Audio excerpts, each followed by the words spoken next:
Welcome to our मंजिल with Ansari YouTube channel. अगर आपको टेसीबी टीचिंग मेथोडोलॉजी से रिलेटेड यूजफुल वीडियोस पसंद है तो वीडियो को लाइक करें, शेयर करें और चैनल को सब्सक्राइब जरूर करें। आज हम NIOS 502 यूनिट 10 का इम्पोर्टेंट टॉपिक पढ़ने जा रहे हैं। चलिए शुरुआत करते हैं। तो आज हम NIOS 502 की यूनिट 10 पे बात करेंगे। जी, जिसका नाम है सुविधा वंचित बच्चे। ये एक बहुत ही जरूरी यूनिट है, खास तौर पर DSSB PRT पार्ट B के लिए। बिल्कुल, इसमें समावेशी शिक्षा और बालिका शिक्षा जैसे कई महत्वपूर्ण विषय हैं। तो चलिए सबसे पहले टॉपिक से ही शुरुआत करते हैं, सुविधा वंचित बच्चे। जब हम ये शब्द सुनते हैं तो इसका असल में मतलब क्या होता है? देखिए, ये एक बहुत बड़ा टर्म है। आसान शब्दों में सुविधा वंचित बच्चे वो हैं जो किसी भी कारण से चाहे वो सामाजिक हो, आर्थिक हो या शारीरिक? हाँ बिल्कुल, इन कारणों से वो समाज की मुख्य धारा यानी मेन स्ट्रीम से दूर हो जाते हैं। अच्छा, तो इसे हम और कैसे समझ सकते हैं? क्या इसके कुछ प्रकार हैं? जी, हम इसे मुख्य रूप से दो भागों में बांट सकते हैं। पहला है सामाजिक रूप से वंचित, सोशली डिसएडवांटेज्ड। इसमें कौन कौन आता है? इसमें गरीबी, जाति या धर्म के आधार पर होने वाला भेदभाव ये सब आता है।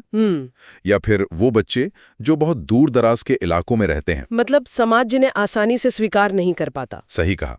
और दूसरा भाग है विशेष आवश्यकता वाले बच्चे, CWSN, जिन्हें हम चिल्ड्रन विद स्पेशल नीड्स कहते हैं। जी, इनमें शारीरिक या मानसिक अक्षमता वाले बच्चे होते हैं। मतलब वो सामान्य बच्चों की तरह शायद कुछ चीजें ना कर पाएं। ठीक है, तो अब जब हमने समस्या को समझ लिया है तो इसके समाधान की तरफ बढ़ते हैं।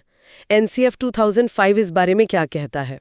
सीखने का संदर्भ क्या होना चाहिए? NCF 2005 एक बहुत ही खूबसूरत बात कहता है। वो कहता है कि बच्चे का समुदाय, उसकी कम्युनिटी और उसका लोकल माहौल, हाँ, वही सीखने का प्राथमिक संदर्भ या प्राइमरी कॉन्टेक्स्ट है। इसको थोड़ा और आसान करेंगे। क्लासरूम के लिए इसका क्या मतलब है? इसका सीधा मतलब है कि हमें बच्चे के अनुभवों को क्लास की पढ़ाई से जोड़ना होगा। तभी सार्थक अधिगम मतलब मीनिंगफुल लर्निंग होगी। बिल्कुल। एक और बहुत जरूरी बात हमें याद रखनी है। क्या? कि अधिगम एक क्रिया है, एक प्रोसेस है, सिर्फ एक प्रतिफल या प्रोडक्ट नहीं है। अगर पढ़ाई को बच्चे के जीवन से, उसके संदर्भ से नहीं जोड़ा गया तो फिर रटना शुरू हो जाता है। रोट लर्निंग, बच्चा बस याद करेगा, समझेगा नहीं। और यहीं से एक और बहस शुरू होती है, स्थानीय ज्ञान वर्सेस पाठ्य पुस्तक का ज्ञान। जी, local knowledge versus text book knowledge. पाठ्य पुस्तक का ज्ञान तो बहुत औपचारिक होता है, फॉर्मल होता है। हाँ, और एक क्रम में होता है, सीक्वेंस्ड होता है, पर अक्सर बच्चे की जिंदगी से कटा हुआ होता है। और स्थानीय ज्ञान? वो हमें अपने आसपास के वातावरण से, लोगों से बात करके मिलता है। वो इनफॉर्मल है लेकिन बहुत गहरा होता है। तो एक शिक्षक के लिए क्या मंत्र होना चाहिए? शिक्षक का मंत्र होना चाहिए किताब को साध्य मतलब मंजिल नहीं, बल्कि एक साधन, एक रिसोर्स माने। बहुत बढ़िया। चलिए इसी विचार को आगे बढ़ाते हैं और एक बहुत ही संवेदनशील मुद्दे पर आते हैं, बालिका शिक्षा। गर्ल चाइल्ड एजुकेशन एक बहुत प्रसिद्ध कथन है कि एक लड़के को शिक्षित करने से एक व्यक्ति शिक्षित होता है, पर एक बालिका को शिक्षित करने से पूरा परिवार शिक्षित होता है। ये बात 100% सच है, लेकिन इस रास्ते में चुनौतियां बहुत हैं। क्या क्या चुनौतियां हैं? सबसे पहली चुनौती तो घर के काम है, हाउस होल्ड चोर्स, छोटे भाई बहनों की देखभाल करना। जी, और कई मामलों में कम उम्र में विवाह का दबाव, ये सब बहुत बड़ी बाधाएं हैं। एक तथ्य है जो परीक्षा के लिए याद रखना जरूरी है। हाँ, कि अगर लड़कियों को सही प्रोत्साहन और सपोर्ट मिले तो हम कहते हैं विद्यालय में लैंगिक भेदभाव या जेंडर बायस। ये कैसे कैसे होता है, कुछ उदाहरण देंगे? जरूर। जैसे कामों को लेकर लड़कों को हमेशा चुनौतीपूर्ण काम दिए जाते हैं, जैसे क्लास मॉनिटर बनाना या कोई टीम लीड करवाना। और लड़कियों को उन्हें सजावट और साफ सफाई का काम दिया जाता है। व्यवहार में भी ये भेदभाव दिखता है ना? बिल्कुल। लड़का अगर तेज आवाज में बोले तो वो लीडर है, लेकिन लड़की बोले तो उसे अशिष्ट या रूड मान लिया जाता है। यहाँ तक कि हमारी किताबों में भी ये भेदभाव भरा पड़ा है। तस्वीरों में पिता हमेशा ऑफिस जाते दिखेंगे और माँ किचन में। हाँ, मैंने देखा है। और गणित के कुछ सवाल भी तो ऐसे होते हैं, जैसे कि अगर दो महिलाएं एक पुरुष के बराबर काम करती हैं, ये हम बच्चों के दिमाग में क्या डाल रहे हैं? ये तो बहुत गंभीर बात है। तो सरकार ने बालिकाओं की शिक्षा के लिए क्या कुछ खास योजनाएं बनाई हैं? हाँ, कई योजनाएं हैं। सबसे प्रमुख है KGBV, कस्तूरबा गांधी बालिका विद्यालय। जी, ये SC, ST, OBC और अल्पसंख्यक समुदाय की लड़कियों के लिए आवासीय विद्यालय हैं, रेजिडेंशियल स्कूल्स। अच्छा, ताकि उन्हें रहने खाने की भी चिंता ना हो। बिल्कुल। फिर है NPEGL, ये प्राथमिक स्तर पर, एलिमेंट्री लेवल पर बालिकाओं के लिए एक विशेष कार्यक्रम है। और NPE 1986 में भी शिक्षा में महिलाओं की समानता पर बहुत जोर दिया गया था। इन योजनाओं में और किन चीजों पर ध्यान दिया गया? बुनियादी जरूरतें जैसे लड़कियों के लिए अलग शौचालय होना और स्कूल में महिला शिक्षिकाओं का होना, इससे वो सुरक्षित महसूस करती हैं। ये सुरक्षित महसूस करने वाली बात सिर्फ लड़कियों पर ही नहीं बल्कि अल्पसंख्यक समूहों पर भी लागू होती है। सही कहा आपने। माइनॉरिटी ग्रुप्स, इनकी परिभाषा क्या है? जिनकी संख्या समाज में कम होती है। ये 3 तरह के हो सकते हैं। कौन कौन से? एक तो भाषाई, मतलब लिंग्विस्टिक, जैसे तमिलनाडु में कोई बंगाली बोलने वाला बच्चा। दूसरा धार्मिक, रिलीजियस, जैसे किसी हिंदू बहुल इलाके में कोई मुस्लिम बच्चा। और तीसरा है जातीय, एथनिक, जो अपनी संस्कृति की वजह से अलग होते हैं। ऐसे में तो इन बच्चों के मन में अपनी पहचान खोने का डर रहता होगा। क्या हमारा संविधान उन्हें कोई अधिकार देता है? जरूर देता है। हमारा संविधान बहुत मजबूत है। यहाँ 3 आर्टिकल्स याद रखने जरूरी हैं। बताइए।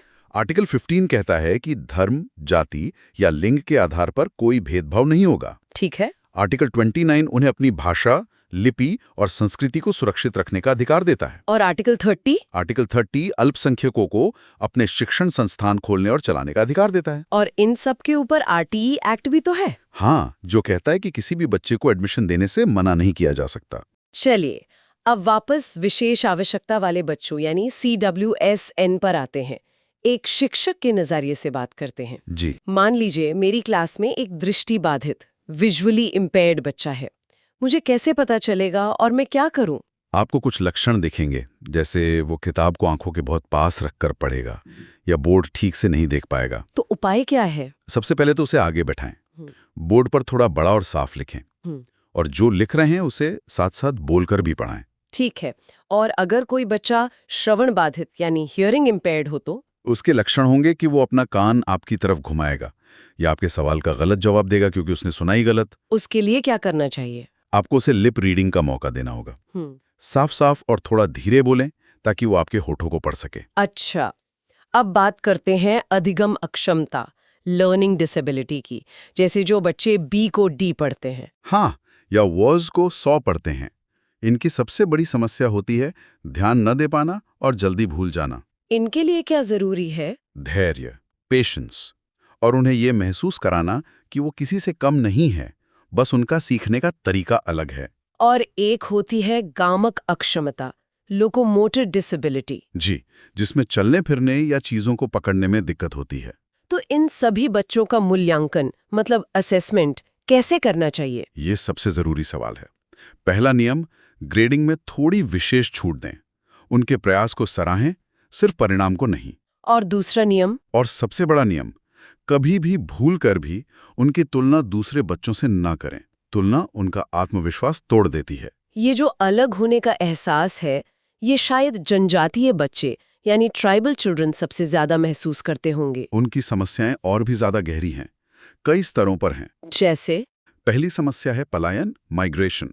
परिवार काम के लिए जगह बदलता रहता है और बच्चे की पढ़ाई छूट जाती है। बिल्कुल। दूसरी बात, ये ज्यादातर अपने परिवार में पढ़ने वाली पहली पीढ़ी होते हैं, फर्स्ट जनरेशन लर्नर्स। घर पर कोई मदद करने वाला नहीं होता। और सबसे बड़ी समस्या भाषा की, लैंग्वेज बैरियर। सोचिए, घर की भाषा कुछ और है और स्कूल की मानक भाषा बिल्कुल अलग। बच्चा खुद को एकदम अकेला और फेल महसूस करता है। पाठ्य पुस्तकों में भी तो उनकी संस्कृति को कोई जगह नहीं मिलती। तो नतीजा क्या होता है? बच्चा स्कूल छोड़ देता है, ड्रॉप आउट। तो इस भाषा की दीवार को कैसे तोड़ा जाए? यहाँ मातृभाषा का क्या महत्व है? मातृभाषा एक पुल का काम करती है, एक ब्रिज। किसके बीच? बच्चे की घर की भाषा और स्कूल की भाषा के बीच। ये ज्ञात से अज्ञात की ओर, नोन टू अननोन के सिद्धांत पर काम करती है। मतलब जो बच्चा जानता है उसी के सहारे उसे वो सिखाना जो वो नहीं जानता। सही पकड़ा। अगर आप बच्चे को सीधे किसी दूसरी भाषा में पढ़ाएंगे तो वो कभी सफल नहीं हो पाएगा। इसी से जुड़ा एक कॉन्सेप्ट है बहुभाषी शिक्षा, मल्टीलिंगुअल एजुकेशन या MLE। ये क्या है? इसका सीधा सा अर्थ है पढ़ाने के लिए एक से ज्यादा भाषाओं का इस्तेमाल करना। ये काम कैसे करता है? इसके 2 स्टेप्स हैं। पहला स्टेप, प्राइमरी क्लास में पढ़ाई 100% मातृभाषा यानी L1 में होनी चाहिए। इससे क्या होगा? इससे बच्चा कॉन्सेप्ट को अपनी भाषा में गहराई से समझ लेगा, उसका डर खत्म हो जाएगा। और दूसरा स्टेप? जब उसकी नींव अपनी भाषा में मजबूत हो जाए तब धीरे धीरे दूसरी भाषा L2 जैसे हिंदी या इंग्लिश को जोड़ना चाहिए। इसके क्या फायदे हैं? 2 बड़े फायदे हैं। एक, इससे बच्चे का संज्ञानात्मक विकास, कॉग्निटिव डेवलपमेंट बेहतर होता है। और दूसरा? उसका आत्मविश्वास बढ़ता है। उसे लगता है कि उसकी भाषा और संस्कृति को इज्जत मिल रही है। तो इस पूरी चर्चा का निष्कर्ष क्या निकलता है? निष्कर्ष ये है कि समावेशन, इंक्लूजन सिर्फ एक नारा नहीं है, ये हमारी जिम्मेदारी है। और शिक्षक का सबसे बड़ा मंत्र क्या होना चाहिए? शिक्षक का सबसे बड़ा मंत्र है, बच्चा फेल नहीं होता, व्यवस्था फेल होती है। मतलब हमें बच्चे को नहीं, सिस्टम को बदलना है। जी, अगर कोई बच्चा पीछे है तो कमी बच्चे में नहीं, हमारे सिस्टम में, हमारे पढ़ाने के तरीके में है। हमें सिस्टम को हर बच्चे के लिए लचीला बनाना होगा। जब हम इस सोच के साथ क्लासरूम में जाएंगे, तभी हम एक सच्चे समावेशी समाज का निर्माण कर पाएंगे। ये था NIOS 502 यूनिट 10 का कंप्लीट एक्सप्लेनेशन। अगर वीडियो हेल्पफुल लगी हो तो लाइक और शेयर जरूर करें। नेक्स्ट क्लास में मिलते हैं।